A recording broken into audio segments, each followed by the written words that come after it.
بسم اللہ الرحمن الرحیم. ناظرین، میں ہوں وسیم جوئی ایڈووکیٹ. ناظرین، سابق وزیر اعظم جناب نواز شریف صاحب کو وزیر اعظم بننے کے لیے منانے کے لیے جاتی عمرہ میں سعودی عرب کا وفد پہنچ گیا. آج کی خبر ہے یہ. لیکن ناظرین، مجھے اس چیز کی سمجھ نہیں آتی کہ نواز شریف صاحب وزیر اعظم بننا کیوں نہیں چاہتے. جب آپ نے الیکشن میں حصہ لیا ہے تو پھر آپ وزیر اعظم بنے نا بھائی، کیونکہ ملک کو اس وقت آپ کی ضرورت ہے. پاکستان کی عوام کو آپ کی ضرورت ہے. بلکہ میں تو یہ کہتا ہوں کہ پاکستانی عوام کو صرف ایک حکومت کی ضرورت ہے، بھلے کوئی بھی بن جائے. نواز شریف صاحب بن جائیں، شہباز شریف صاحب بن جائیں، عمران خان صاحب بن جائیں، یا کوئی بھی بن جائے، کیونکہ پاکستانیوں کو اس وقت ایک حکومت کی ضرورت ہے. اور آپ اس چیز سے پیچھے کیوں ہٹ رہے ہیں؟ جب آپ نے الیکشن لڑا تھا، الیکشن لڑنے کے بعد آپ نے ایک اپنا ایجنڈا بھی دیا تھا، تو اب پیچھے کیوں ہٹ رہے ہیں؟ کیوں پاکستان کا وزیر اعظم نہیں بننا چاہتے؟ ناظرین، مارکیٹ میں جائیں، عدالتوں میں جائیں، کسی جگہ پر بھی جائیں تو آپ کو ویرانی سنسانی کی آپ کو ویرانی نظر آتی ہے.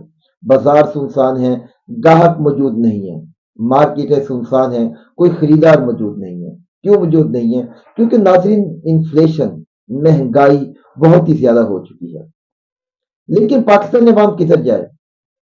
اور جہاں تک تعلق ہے ہمارے اس نگران حکومت کا، تو ناظرین، نگران حکومت تو ہر قسم کا ظلم کے پہاڑ جو بھی توڑ سکتے ہیں وہ پاکستان عوام پر توڑ رہے ہیں. اور ان کو پاکستانی عوام کے ذلیل و خوار کرنے میں، پاکستانی عوام کے منہ سے آخری نوالہ تک چھین لینے میں ان کو ذرا بھی کوئی آر محسوس نہیں کرتے. وہ ذرا بھی ہیزیٹیٹ نہیں ہے، کوئی ذرا بھی ایک لمحے کے لیے ہچکچاتے نہیں ہیں. وہ ناظرین، گیس کی قیمتیں دیکھ لیں. وہ گھر جس میں گیس کا بل 200 سے 300 روپے آتا تھا، اس سے 1000 سے 1500 روپے آیا، اور لوگ گیس جلانا بند کر رہے ہیں. بجلی کی بات کر رہے ہیں تو ناظرین، لوگوں کی کوشش ہوتی ہے کہ بجلی نہ جلائیں، کسی طریقے سے بجلی ہی نہ جلائیں، کیونکہ اگر بجلی کا بل زیادہ آ گیا تو پھر اپنے بچوں کے زیور، اپنی عورتوں کے زیور، یا گھر کا کوئی سامان بیچ کے زیور کے وہ پیسے لے کر بجلی کا بل ادا کرنا پڑے گا. تو اسی صورت میں سیاست دان کیوں نہیں سامنے آ رہے ہیں؟ ناظرین، سابق وزیر اعظم نواز شریف صاحب کیوں وزیر اعظم بننے سے ہیزیٹیٹ محسوس کر رہے ہیں؟ کیونکہ آگے آئی ایم ایف کی قسط آنے والی ہے. I M F, international monetary fund, وہ جب فنڈ دیتے ہیں تو اس کا مانیٹرنگ کرتے ہیں. تو کس نے کہا تھا کہ آپ آئی ایم ایف سے قرض لیں؟ اگر عمران خان صاحب آئی ایم ایف سے قرض لینے کے ذمہ دار ہیں تو آپ ان کو کٹہرے میں لائیں نا. اگر عمران خان صاحب نے ملک پر قرضوں کے انبار کے پہاڑ کھڑے کر دی، جیسے آپ کہتے ہیں انبار لگا دی کرتے کہ، تو بھی آپ ان کی اعلانی تحقیقات کروائیں نا.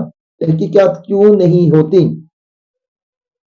توشہ خانہ کیس میں تو عمران خان صاحب کو سزا دے سکتے ہیں. عدت کے دوران شادی پر تو آپ عمران خان کو سزا دے سکتے ہیں. لیکن جہاں تک ملک کی بات ہے تو آپ عمران خان صاحب کو سزا کیوں نہیں دیتے؟ آپ ان کی تحقیقات کیوں نہیں کرتے؟ وہ پیسے کدھر گئے، کہاں لگے، کس کے پاس گئے، اس کی تحقیقات بھی ہونا چاہیے نا. تو ہم پاکستان کے مقتدر اداروں سے یہ گزارش کریں گے، سپریم کورٹ آف پاکستان سے یہ گزارش کریں گے کہ آئی ایم ایف کے ساتھ طے کی گئی شرائط، کوئی ایسی شرائط جو سابقہ حکومت، پی ڈی ایم حکومت الزام لگاتی ہے کہ عمران خان صاحب نے کچھ ایسی شرائط کی پابندی اختیار کر لی تھی، تو بھئی وہ شرائط سامنے لائی جائے، عوام کے سامنے لائی جائے. ہم سپریم کورٹ آف پاکستان سے یہ گزارش کریں گے کہ آئی ایم ایف کے ساتھ کیے گئے معاہدے کو پبلک کیا جائے. کیونکہ ناظرین، جب بل ہم نے دینے ہیں، جب قرض ہم نے اتارنا ہے، تو ہمیں اس قرض کی شرائط سے لا علم کیوں رکھا جاتا ہے؟ میرا یہ سوال ہے، اور میرا یہ سوال نہیں بلکہ پاکستانی قوم کے ہر فرد کا یہ سوال ہے. اور جہاں تک نواز شریف صاحب کا تعلق ہے تو یہ صاحب اگر وزیر اعظم نہیں بننا تو پھر اس کو بننے دیں جس کے پاس اکثریت ہے. شہباز شریف صاحب اگر وزیر اعظم نہیں بننا چاہتے تو اس کو بننے دیں جس کے پاس اکثریت ہے. بلاول بھٹو صاحب اگر آپ 2 سال کے لیے 3 سال کے وزیر اعظم نہیں بننا چاہتے تو نہ بنے. ہم کو منت نہیں کر رہے ہیں، ہم یہ کہتے ہیں کہ جس کے پاس اکثریت ہے اس کو وزیر اعظم بنا دیں. اس کو نہیں تو اس کے نامزد کردہ کسی شخص کو وزیر اعظم بنا دیں، تاکہ کم از کم ہم پاکستانی عوام کی اس مہنگائی سے، بے روزگاری سے، اس ضلالت سے جان تو چھوٹے. اللہ حافظ.